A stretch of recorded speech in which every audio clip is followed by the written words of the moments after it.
Saitama আর গোকুর মধ্যে serious battle করানো হলে কে জিতবে, হু উইল উইন?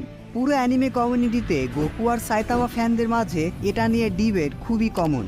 এই ভিডিওতেই তোমরা এটার ফাইনাল অ্যান্সার পেয়ে যাবে। একদিকে সাইতামা, ওয়ান পাঞ্চ ম্যান ইউনিভার্সের মোস্ট পাওয়ারফুল ক্যারেক্টার। পুরো অ্যানিমিতে সাইতামাকে টক্কর দেওয়ার মতো কেউ নেই। এমনকি বোরসের মতো গড লেভেল থ্রেটকেও সাইতামা জাস্ট একটা সিরিয়াস পাঞ্চে ডিস্ট্রয় করে দিয়েছিল। স্পয়লার অ্যালার্ট, বোরসের কথা বাদই দাও, মাঙ্গাতে কসমিক গারো যার কাছে গডের পাওয়ার ছিল তারপরও সে সাইতামাকে হারাতে পারেনি। অন্যদিকে গোকু, পুরো অ্যানিমি ওয়ার্ল্ডের one of the most popular এবং স্ট্রংগেস্ট ক্যারেক্টার। জিরেনের মতো ইউনিভার্স লেভেল থ্রেট হোক অথবা ফ্রিজার মতো ডেঞ্জারাস ভিলেন, গোকু তাদের সাথে ফাইটিংয়ের সময় বারবার তার লিমিট ব্রেক করেছে। অপোনেন্টস যতই পাওয়ারফুল হোক না কেন, our Goku never give up.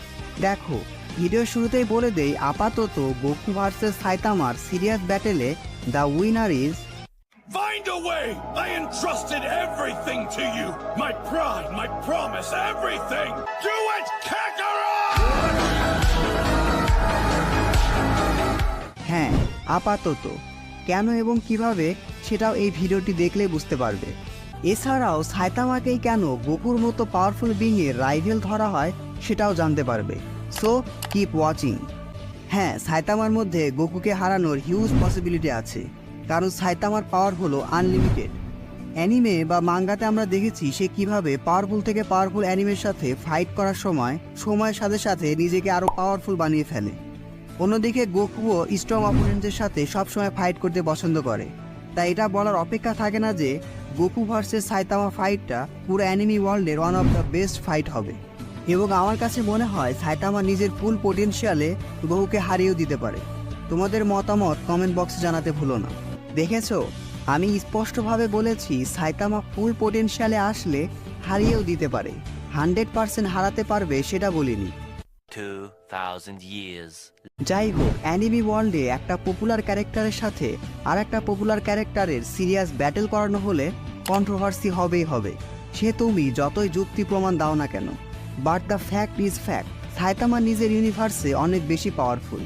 Strongest hero হোক বা স্ট্রংগেস্ট ভিলেন, কেউ তার পাওয়ারের ধারের কাছেও নেই। জাস্ট একটা serious punch and the opponents is dead. One punch man writer খুবই স্মার্টলি সাইতামাকে এভাবেই উপস্থাপন করেছে।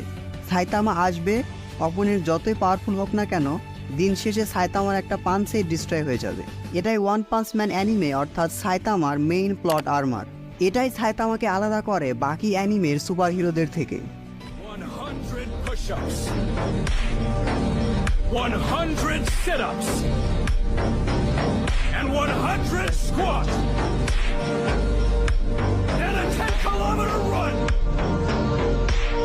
Do it every single day!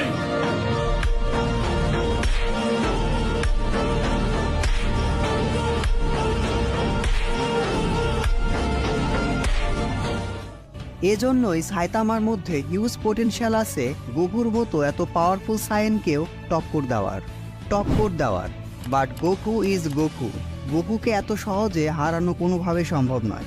Goku সবসময় তার স্ট্রংগেস্ট অপোনেন্টসের সাথে ফাইট করতে বেশি পছন্দ করে।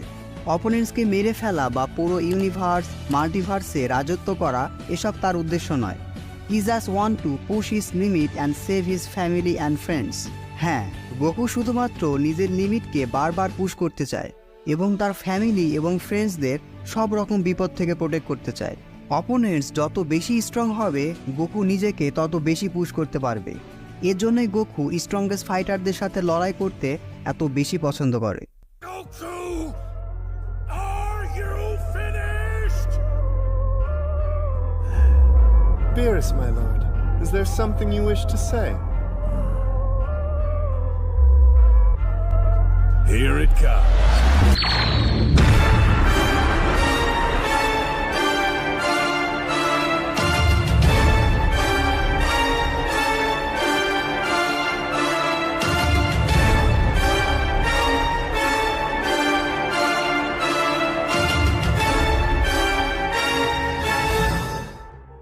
সাইতামার মতো গোকু কিন্তু তার প্লট আর্মারের জন্য এত পাওয়ারফুল।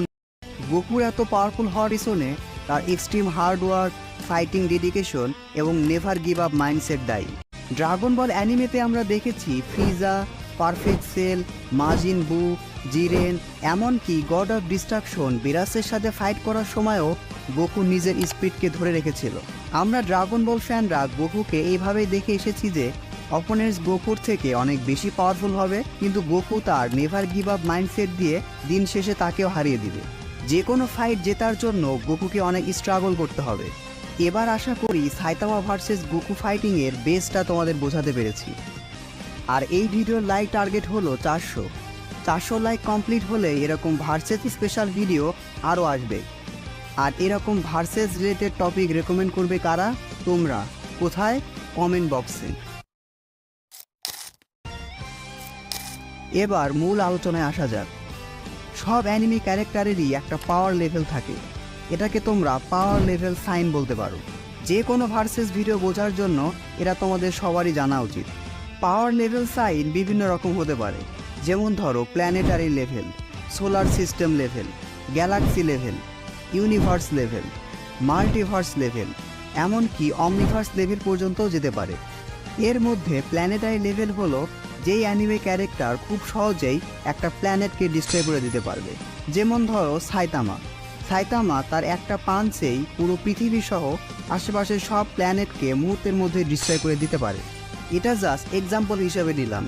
এখন পর্যন্ত অ্যানিমে বা মাঙ্গাতে আমাদের সাইতামার যে পোটেনশিয়াল দেখানো হয়েছে তাতে সাইতামাকে খুব সহজেই গ্যালাক্সি লেভেলে ধরা যায়। যাই হোক, তারপর সোলার সিস্টেম মানে সৌরজগৎ, এটা তোমরা সবাই জানো। অ্যাজ এক্সাম্পল আমাদের সূর্য, একটা সূর্যের ভিতরে অনেক প্ল্যানেট অর্থাৎ গ্রহ উপগ্রহ থাকতে পারে। যে সকল অ্যানিমে ক্যারেক্টার সহজেই একটা সোলার সিস্টেমকে ডিস্ট্রয় করে দিতে পারে তাদেরকে তোমরা সোলার সিস্টেম লেভেলে ধরতে পারো। সাইতামা ভার্সেস বোরোস ফাইটিংয়ের সময় সাইতামা যে পোটেনশিয়াল দেখিয়েছিল তাতে সাইতামাকে সোলার সিস্টেম লেভেলে ধরা যায়। এভাবে গ্যালাক্সি লেভেলও তো বুঝতে পারছো, একটা গ্যালাক্সিতে অসংখ্য সোলার সিস্টেম থাকতে পারে। Saitama versus cosmic Garou final ফাইটিংয়ের সময় সাইতামার পাওয়ার লেভেল দেখে সাইতামাকে খুব সহজেই গ্যালাক্সি লেভেলে ধরা যায়। আর ইউনিভার্স লেভেল হলো যেই অ্যানিমে ক্যারেক্টার খুব সহজেই একটা ইউনিভার্সকে ডিস্ট্রয় করে দিতে পারে। এই ক্যারেক্টারগুলো অনেক বেশি পাওয়ারফুল হয়ে থাকে, কারণ একটা ইউনিভার্সে crore crore planet, solar system এবং গ্যালাক্সি থাকতে পারে। সো বুঝতে পারছো এই লেভেলের ক্যারেক্টারগুলো ঠিক কতটা পাওয়ারফুল হবে। গোকু ট্রু আল্ট্রা ইনস্টিংক্ট ফর্মের যে পাওয়ার লেভেল আমরা দেখেছি সে অনুযায়ী গোকুকে আমরা ইউনিভার্স লেভেলে ধরতে পারি, কারণ গোকুর মধ্যে এত বেশি পাওয়ার বুস্ট আছে যে সে চাইলেই একটা ইউনিভার্সকে ডিস্ট্রয় করে দিতে পারে। তবে এজন্য গোকুর ইচ্ছা এবং সেরকম রিজন থাকা লাগবে। আর মাল্টিভার্স লেভেলে পড়বে the daily life of immortal কিংয়ের ওয়াংলিং, ড্রাগন বল অ্যানিমের গ্র্যান্ড প্রিস্ট জেনোর মতো পাওয়ারফুল ক্যারেক্টার। অন্যদিকে অমনিভার্স লেভেল হলো সেই সব ক্যারেক্টার যারা একটা পুরো অমনিভার্সকেই ডিস্ট্রয় করে দিতে পারে। এই লেভেলে সাধারণত অমনিপোটেন্স লেভেলের গডরা থাকে, যেমন ধরো মার্ভেল ইউনিভার্সের ওয়ান অ্যাবভ অল। পুরো সৃষ্টি জগতে যা কিছু আছে, হোক সেটা existence, non existence, countable, non countable, possible, impossible, এরা সব কিছুই ডিস্ট্রয় করে দিতে পারে। যে কোনো কিছু ক্রিয়েট বা ডিস্ট্রয় করতে জাস্ট এদের একটা থটই যথেষ্ট। আর হ্যাঁ, এসব universe level, multiverse level, omniverse level এগুলোর কনসেপ্ট নিয়ে ফ্যানদের মধ্যে অনেক বেশি ডিবেট হয়। যেমন ধরো আমার কাছে এটা মাল্টিভার্স লেভেল ক্যারেক্টার, কিন্তু তোমার কাছে এটা নাও মনে হতে পারে। আশা করি পুরো অ্যানিমেভার্সের পাওয়ার সিস্টেমের বিষয়টা তোমাদের বোঝাতে পেরেছি। খুবই আশ্চর্যজনক হলেও সত্যি আমরা অনেকেই অ্যানিমে দেখি বাট এসব নিয়ে জানি না, স্পেশালি বাংলাদেশ অ্যানিমে কমিউনিটিতে। আমি কোনো ভার্সেস ভিডিও বানালেই অনেকের কমেন্ট দেখলেই বোঝা যায় এরা আসলে অনেক কিছুই জানে না। অনেকে আবার একটা অ্যানিমে ক্যারেক্টারের সাথে আর একটা অ্যানিমে ক্যারেক্টারের ব্যাটেল একদম পছন্দ করেন। দেখো, সব কিছুর মতো অ্যানিমে ফ্যানদেরও একটা লেভেল থাকে।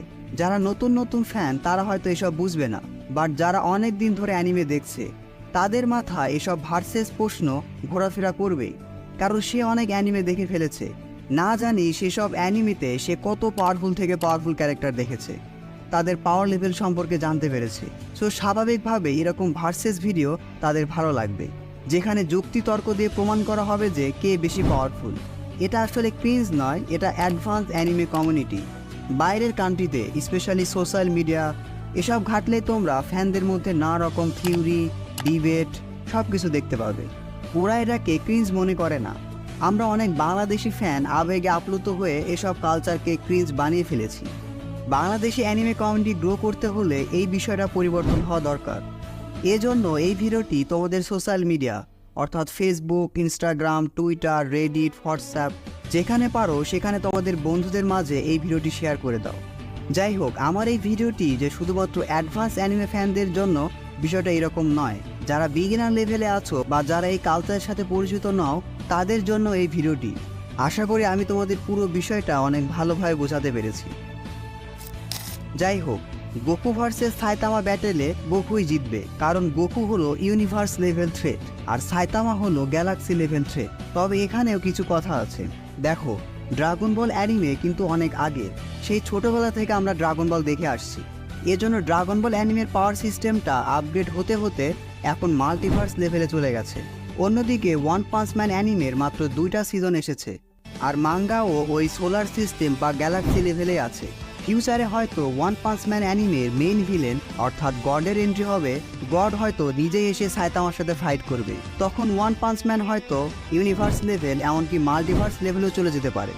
এজন্যই আমি তখন আমার গোকু ভার্সেস এভরি প্রোটাগনিস্ট ভিডিওতে বলেছিলাম, হ্যাঁ, সাইতামার মধ্যে গোকুকে হারানোর হিউজ পসিবিলিটি আছে, কারণ সাইতামার পাওয়ার হলো আনলিমিটেড। অ্যানিমে বা মাঙ্গাতে আমরা দেখেছি সে কিভাবে পাওয়ারফুল থেকে পাওয়ারফুল অ্যানিমের সাথে ফাইট করার সময়ের সাথে সাথে নিজেকে আরও পাওয়ারফুল বানিয়ে ফেলে। এবং আমার কাছে মনে হয় সাইতামা নিজের ফুল পোটেনশিয়ালে গোকুকে হারিয়েও দিতে পারে। তোমাদের মতামত কমেন্ট বক্সে জানাতে ভুলো না।